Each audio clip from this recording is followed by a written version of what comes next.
Hello guys, स्वागत है आप सभी का एक और नई कहानी में। फिशिंग करते हुए एक फिशरमैन के जाल में एक लड़की अटक जाती है। वो कहाँ से आई थी, कैसे आई थी, इसके बारे में किसी को नहीं पता। अब क्या होगा वो हम इसमें देखेंगे। इसमें मेन कैरेक्टर का नाम सर्कस है, जो कि एक फिशरमैन है। जब वो फिशिंग कर रहा था तो अचानक से उसके जाल में एक लड़की फंस जाती है। ये देखकर वो बहुत सरप्राइज होता है। वो थोड़ा हिलडुल रही थी, यानी कि वो जिंदा थी, बस उसके लंग्स में थोड़ा पानी भर गया था। तो सर्कस उसकी इसमें हेल्प करता है। बेचारी बहुत डरी हुई थी, उसे तो लग रहा था कि वो मर चुकी है। तो सर्कस उसे यकीन दिलाता है कि वो जिंदा है। उसे कुछ याद नहीं था, उसका क्या नाम है, वो कहाँ से है। सर्कस उसे हॉस्पिटल ले जाने के लिए कहता है, लेकिन वो लड़की मना कर देती है। सर्कस मान नहीं रहा था, तो वो लड़की वापस पानी में कूदने का कहती है। तो सर्कस मान जाता है। लड़की कहती है कि वो किसी को देखना नहीं चाहती। तो सर्कस कहता है कि मैं एक जगह को जानता हूँ जहाँ मैं तुम्हें कोई डिस्टर्ब नहीं करेगा। तो सर्कस उसे अपनी मॉम के घर ले जाता है। उसकी मॉम को मरे कुछ साल हो चुके थे और वो भी ऐसे ही अकेला रहना पसंद करती थी। वो उसे अपना लंच दे जाता है और वो जरा लेट हो चुका था क्योंकि उसे अपनी बेटी को डॉक्टर के पास ले जाना था। तो वो यहाँ से निकल जाता है। उसकी वाइफ का नाम मोरा है, जिसके साथ उसका भी डिवोर्स होने वाला है, और उसकी बेटी है जिसका नाम है एनी। एनी की किडनी खराब है और जब तक उसे ट्रांसप्लांट के लिए डोनर नहीं मिल जाता तब तक उसकी डायलिसिस के लिए उसे बार बार रेगुलरली हॉस्पिटल ले जाना पड़ता है। डायलिसिस के लिए वो थोड़ा लेट हो जाते हैं तो डॉक्टर से साइरस मिल नहीं पाता। फिर भी वो डायलिसिस कर लेते हैं। प्रोसीजर के दौरान एनी अपने पापा से स्टोरी सुनाने के लिए कहती है। तो साइरस बताता है कि एक फिशरमैन था, उसके नेट में एक दिन एक बहुत प्यारी लड़की फंसती है। एनी कहती है कि क्या वो सल्की थी। सल्की चिल्ड्रन नोवेल का एक कैरेक्टर है जो कि सी से अपने सील कोट में आई होती है। सल्की अब अगर अपने सी कोट को बरी कर दे तो वो 7 साल तक जमीन पर जिंदा रह सकती है। यहाँ पर वो कहती है कि शायद उसे फिशरमैन से प्यार भी हो सकता है। इस पे एनी बिलीव करती है, बट उसकी स्टोरी इनकम्प्लीट थी, जो कि एनी को पसंद नहीं आती। बट आज डॉक्टर ने उसे एक मॉनिटराइज्ड चेयर दी थी, जिसके लिए वो सच में बहुत एक्साइटेड थी। घर आने पर मोरा, जो कि उसकी बीवी थी, वो उसे बहुत गुस्सा करती है क्योंकि वो लेट हो चुका था और कभी उससे वो ढंग से बात भी नहीं करती थी। वो एक अल्कोहलिक भी थी। अगले दिन साइरस फिर उस लड़की से मिलता है। साइरस कहता है कि मुझे लगता है कि मैं शायद कल सपना देख रहा था, बट आज ये हकीकत लग रही है। साइरस उस टाइम फिश पकड़ने जा रहा था तो वो लड़की बोलती है कि मुझे भी अपने साथ ले चलो। तो साइरस कहता है कि वहाँ पर बहुत लोग होंगे। तो लड़की कहती है कि मैं छुप जाऊंगी। तो साइरस कहता है कि तुम समझ नहीं रही हो, मैं तुम्हें समझाने की कितनी कोशिश कर रहा हूँ। मेरे लिए लड़की को ले जाना अनलकी है। तो लड़की कहती है कि क्या पता आज तुम्हारा लक अच्छा हो। सर्कस का लक वैसे ही बहुत घटिया था, तो वो उसे ले जाने के लिए मान जाता है। उसने बोट पे उससे पूछा कि क्या तुम्हें तुम्हारा नाम याद आया। तो वो बोलती है कि तुम मुझे ऑन्डिन बोल सकते हो, और वो बहुत अच्छा गाना गाने लगती है। सर्कस का लक अब बदल चुका था। अचानक से उसे बहुत ही वैल्यूएबल और बहुत अच्छी फिश मिलती है। वो खुश था और आज उसने बहुत सारी फिशेस पकड़ी। वो सर्कस कहता है कि तुम हमेशा मेरे साथ चल सकती हो। जितना वो फिश सेल करके कमाएगा वो उसे भी उसका कुछ परसेंट देने वाला था। एंडिन कहती है कि मुझे लोगों से नहीं मिलना। तो सर्कस कहता है कि तुम मुझसे तो मिलती हो। तो एंडिन कहती है कि मुझे तुमसे मिलना पसंद है।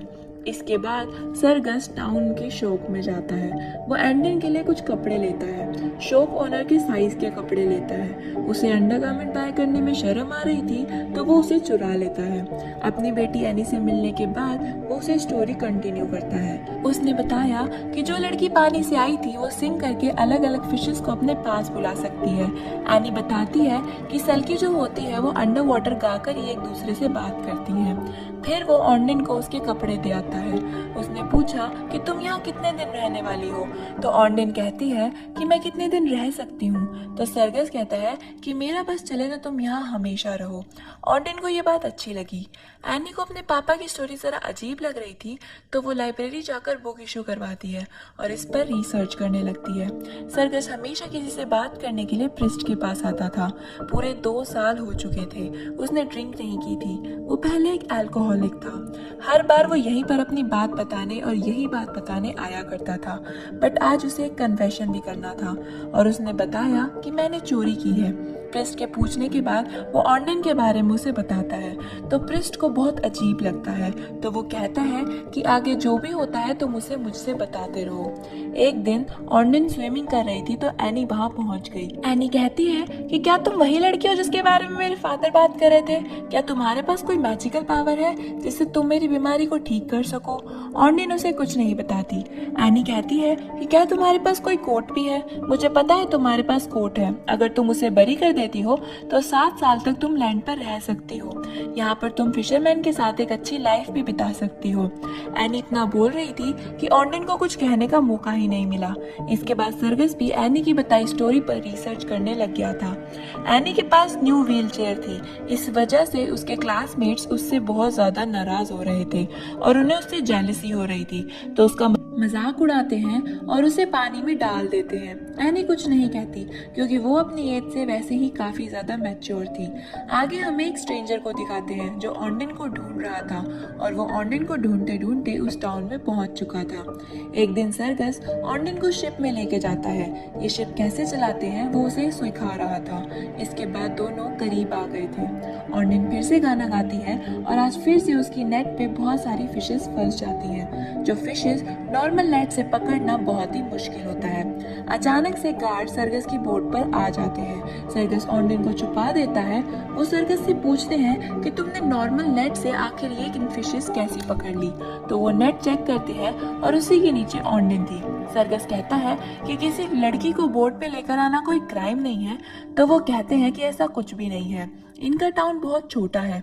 छोटी छोटी बातें लोगों को पता चल जाती है। सर्कस ऑर्डिन से कहता है कि सब लोगों को तुम्हारे बारे में पता चल जाएगा। अब छुप कर रहने का कोई पॉइंट नहीं है। वो लोग जब सिटी पहुंचते हैं तो उन्हें ही सब लोग देख रहे थे। ऑर्डिन कहती है कि ये तो बहुत अजीब बात है। अगर आप अच्छे दिखते हो और सब आपको घूरते हैं तो आपको अच्छा लगता है। उसे नहीं लगता कि वो ब्यूटीफुल है। सर्कस बताता है कि तुम बहुत ब्यूटीफुल हो। इसके बाद वो सबके सामने ऑर्डिन और सर्कस साथ घूमने लगते हैं। वहाँ टाउन में वो एनी से भी मिलते हैं। इन्होंने कहा कि हम दोनों पहले मिल चुके हैं। सर्कस ऑर्डिन के लिए जो कपड़े लेके आया था वो उसे फिट नहीं थे, तो ऑर्डिन दोबारा से शॉपिंग पे जाती है और अपने लिए अच्छे अच्छे कपड़े बाय कर लेती है। एनी को लगता है कि ये और इनके लोग बहुत ही ज्यादा अच्छे होते हैं और ये अभी भी उसे सी क्रिएचर ही समझती थी। ऑर्डिन ने एनी से एक दिन कहा कि तुम स्विम क्यों नहीं करती? तुम्हें स्विम करके रिलैक्स महसूस होगा। एनी को पानी से डर लगता था पर ऑर्डिन के साथ नहीं। इसके बाद वो दोनों स्विमिंग के लिए जाते हैं और एनी को बहुत अच्छा महसूस होता है। थोड़ी देर बाद ऑर्डिन के पैर में कोई चीज फंसती है। जब वो देखती है तो ये नेट में कुछ चीज फंसी हुई थी। एनी कहती है कि ये तुम्हारा कोट है और तुम बरी कर दो तो तुम 7 साल तक यहीं रहोगी। ऑर्डिन मान गई और एक जगह पर उन्होंने उसे गाड़ दिया। एक दिन बोट पर एनी ऑर्डिन से कहती है कि तुम्हारा हस्बैंड कहाँ है? तुम्हारा हस्बैंड होगा पर तुम्हें इसका पता नहीं है। स्ट्रेंजर जो हमें पहले दिखाया गया था वो असल में ऑर्डिन का हस्बैंड है। यहाँ एक कंपटीशन था और सभी उस कंपटीशन को एंजॉय कर रहे थे। यहाँ ऑर्डिन का हस्बैंड भी था। एनी ऑर्डिन को कहती है क्या तुम मेरी विश कंप्लीट कर सकती हो? तो ऑर्डिन कुछ नहीं कहती। एनी डिसाइड करती है कि वो उसका एक टेस्ट लेगी, तो वो अपनी व्हील चेयर से सीधा पानी में कूद जाती है। ऑर्डिन उसे बचा लेती है। ये सब ऑर्डिन का हस्बैंड देख लेता है। मोरा ने जब एनी की ये हालत देखी तो वो सर्कस पर बहुत गुस्सा हो गई थी। उसे लगता है कि ऑर्डिन की वजह से ही ये सब हो रहा है। ऑर्डिन घर आके पूछती है कि तुम्हारा नाम तो सर्गस है तो तुम्हें सब सर्कस क्यों बोलते हैं? तो वो बताता है कि मैं सर्कस में काम किया करता था और मैं बहुत ज्यादा पिया करता था। ऑर्डिन पूछती है कि फिर तुमने रोक क्यों दिया पीना? तो सर्कस बताता है कि एक दिन उसकी वाइफ बहुत ड्रंक थी और एनी बेहोशी की हालत में घर में पड़ी थी और वो भी ड्रंक था। वो अपनी बेटी का अच्छे से ध्यान रखना चाहता है, इसीलिए उसने ये सब छोड़ दिया है। उसे फिर भी उसकी कस्टडी इसलिए नहीं मिली क्योंकि वो एक फिशरमैन है। ये सब सुनने के बाद ऑर्डिन उसके पास आ गई थी और वो इंटीमेट हो जाते हैं। सर्कस की लाइफ में जो चल रहा था वो प्रीस्ट को बताता है। वो किसी को ना बताए तो वो रह नहीं पाता। ऑर्डिन का हस्बैंड सर्कस के पास आता है और वो उससे बात करने की कोशिश करता है। ऑर्डिन कहाँ रह रही है, क्या कर रही है, ये सब जानने की वो कोशिश करता है, लेकिन सर्कस सर्कस उसे बिल्कुल इग्नोर कर देता है। एक दिन ऑर्निन का हस्बैंड डायरेक्ट घर पहुंच जाता है। वो बहुत डर गई थी, इसलिए वो पीछे के दरवाजे से भाग जाती है। सर्कस जब घर आता है तो उसे वहाँ पे कोई भी नहीं मिलता। वो अलग अलग जगह पर जाकर उसे ढूंढने लगता है। तब उसे वो स्टीम के पास बैठी हुई मिलती है। ऑर्निन कहती है कि मेरा हस्बैंड मुझे लेने आ चुका है। ऑर्निन ने कहा कि अगर मेरी विश कंप्लीट हो पाती तो मैं चाहती कि एनी की बीमारी चली जाए। यहाँ सर्कस कहता है कि मैं विश करता हूँ कि तुम यहीं पर रह जाओ। आज रात मोरा और उसके हस्बैंड बहुत ड्रंक थे। वैसे ही वो गाड़ी में एनी के साथ थे और घर आ रहे थे। तभी हम देखते हैं कि ऑर्निन का हस्बैंड भी फास्ट गाड़ी चला रहा था। दोनों का ही किसी की गाड़ी पर कंट्रोल नहीं था और उनका एक्सीडेंट हो जाता है। इस एक्सीडेंट में मोरा का हस्बैंड मर जाता है और वो और ऑर्निन का हस्बैंड इंजर्ड हो जाते हैं। इसके बारे में पता चलने के बाद ऑर्निन और सर्कस हॉस्पिटल पहुंचते हैं तो डॉक्टर बताते हैं कि मोरा के हस्बैंड की किडनी एनी की किडनी के साथ मैच कर रही है और वो एक डोनर भी था, तो मतलब एनी को न्यू किडनी मिल गई है। ऑर्निन की ये विश थी जो उसने थोड़ी देर पहले ही मांगी थी। हॉस्पिटल में ऑर्निन अपने हस्बैंड से मिलती है। ऑर्निन का हस्बैंड बताता है कि तुम मेरे साथ चलो, हम यहाँ बिलोंग नहीं करते। तो ऑर्निन कहती है कि मुझे पुलिस से बात करनी है और मैं यहाँ से नहीं जा सकती, और वो जाना भी नहीं चाहती थी। नेक्स्ट सीन में हमें मोरा के हस्बैंड का फ्यूनरल दिखाया जाता है। वहाँ पर वो खुद ड्राइव कर रही थी तो इसका जिम्मेदार वो अपने आप को ही मानती है। अब वो एनी का ख्याल भी नहीं रखना चाहती थी तो वो सर्कस को पूरी रिस्पॉन्सिबिलिटी दे देती है, पर उसकी एक कंडीशन होती है कि सर्कस ऑर्निन के साथ नहीं रहेगा। उसके बाद मोरा वहाँ ड्रिंक कर रही होती है तो सर्कस को वो अपने साथ ड्रिंक करने के लिए बुलाती है। सर्कस ने 2 साल से ड्रिंक नहीं की होती, लेकिन वो इतना कंफ्यूज था कि उसे मोरा के साथ ड्रिंक करनी पड़ती है और वो बिल्कुल ड्रंक हो जाता है। और ड्रंक ही ऑर्निन के पास आता है और उसे बोलता है कि चलो मैं तुम्हें तुम्हारे घर छोड़ने जा रहा हूँ, और वो उसे लेके वही टापू पे पहुंच जाता है जिस टापू के पास उसे वो ऑर्निन मिली थी, और वो उस टापू पे ऑर्निन को छोड़कर वापस घर चला जाता है। अगले दिन जब उसे होश आता है तो उसे याद आता है कि उसने असल में क्या कर दिया, और वो वापस से उसी टापू में दोबारा जाता है। जिस आइलैंड के पास वो उसे मिली थी वो घसीटता घसीटता जबरदस्ती उसे वहां लेकर गया। सर्कस कहता है कि तुम यहाँ पर सेफ हो। ये सब करते हुए उसका दिल तो टूट रहा था, लेकिन उसके पास अब और कोई चारा नहीं था। सर्कस ड्रंक था तो इसलिए वो अपनी पूरी रात पेड़ पर बिताता है। ये सब प्रिस्ट देख लेता है। उसे सर्कस के बारे में सब कुछ पता था। प्रिस्ट कहता है कि तुम्हें पता है तुम्हारी प्रॉब्लम क्या है? तुम हमेशा गम में रहते हो। गम में रहना इजी है, लेकिन हैप्पीनेस ढूंढने के लिए मेहनत करनी पड़ती है। यानी कि अगर वो ऑर्निन के साथ रहना चाहता है तो उसे फाइट करनी होगी, अपनी खुशियों के लिए लड़ना पड़ेगा। इसके बाद सर्कस एनी को घर लाता है। सुबह एनी जब टीवी देख रही होती है तो ऑर्निन जो हमेशा गाना गाया करती थी वो टीवी पर आ रहा था। ये गाना सुनकर उसे रियलाइज होता है कि वो कोई सी क्रिएचर नहीं है। वो जल्दी से भागकर उसे लेने जाता है। ऑर्निन स्विम कर एक अलग आइलैंड पर चली गई थी। वो वहां पर पहुंच जाता है और उसे बचा लेता है। वो उसे कहता है कि अब तुम मुझे अपने बारे में सब कुछ सच सच बताओ। तो ऑर्निन उसे बताना शुरू करती है। ऑर्निन बताती है कि वो एक रोमानिया में स्लेव थी। एक गैंगस्टर उसकी मदद लेकर ड्रग सप्लाई किया करता था। ये वाटर के थ्रू जा रहे थे तो पुलिस ने इन्हें घेर लिया, तो वो अपने हस्बैंड के साथ थी। तो ऑर्निन को उसने पानी में कूदकर स्विम करने के लिए कहा। उसका हस्बैंड एक बहुत ही गंदा आदमी है।